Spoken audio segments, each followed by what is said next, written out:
वज़ीर ख़ारजा बिलावल भुट्टो ज़रदारी ने कहा कि तनाज़ुआत से थक चुके हैं, हम दूसरों के तनाज़ुआत का हिस्सा बनना नहीं चाहते। सिंगापुर की मीडिया को इंटरव्यू देते हुए बिलावल भुट्टो ने कहा कि यूक्रेन से हमदर्दी है, लेकिन पाकिस्तान के अपने बहुत से दाखिली और इलाकाई मसले हैं। पाकिस्तान जानता है कि तबाही क्या होती है। हम किसी और तवील जंग में शामिल नहीं होना चाहते।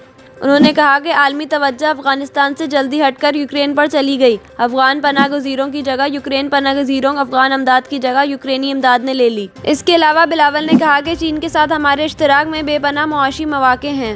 वाज़ेह रहे कि वज़ीर ख़ारजा बिलावल भुट्टो ज़रदारी न्यूयॉर्क पहुँच गए हैं। वो अक़वाम मुत्तहिदा हेडक्वार्टर्स में G77 और चीन की वज़ारती कॉन्फ्रेंस की सदारत करेंगे।